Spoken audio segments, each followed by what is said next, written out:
Hello everyone. Welcome to lesson 9 of our control theory course. In this lesson, we move from the RLC example to a DC motor example. Our goal is to derive a correct block diagram directly from the motor equations. The DC motor has electrical and mechanical parts that are coupled.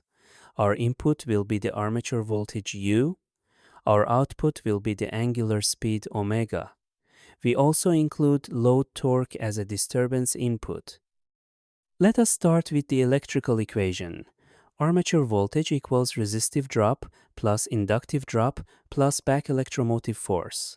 In symbols, U equals RA times IA plus LA times DIA by dt plus EB. Now we add coupling relations. Back EMF is proportional to speed, so EB equals C phi times omega. Electromagnetic torque is proportional to current, so Tm equals C phi times Ia. For the mechanical side, inertia times speed derivative equals motor torque minus load torque. In symbols, J times d omega by dt equals Tm minus TL. Here, TL is the disturbance torque. Substitute torque and back EMF relations into the main equations. Then isolate derivatives on the left side. This gives us one differential equation for current and one for speed. The current equation becomes dIA by dt equals 1 over LA times U minus RA over LA times IA minus C phi over LA times omega. This is our first state equation. The speed equation becomes d omega by dt equals C phi over J times IA minus 1 over J times TL. This is our second state equation. For block diagram drawing, we convert derivatives into integrator form. Integrating both equations gives IA equals integral of the first bracket and omega equals integral of the second bracket. Let us quickly verify the four-step method. Input and output are clear, U and omega. Derivatives are removed by integrators. Output is already isolated by state form. Now we can draw. First, draw a summing junction for the current dynamics. It must combine three terms, plus 1 over LA times U minus RA over LA times IA and minus C phi over LA times omega.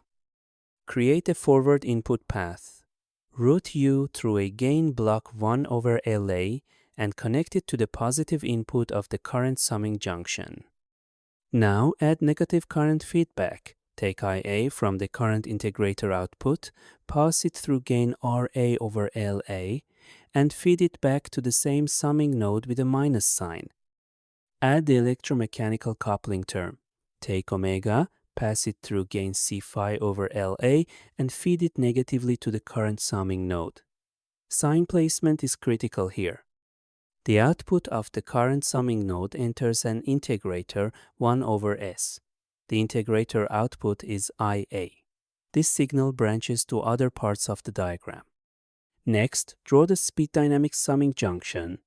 It has two inputs, plus C phi over J times IA and minus 1 over J times TL.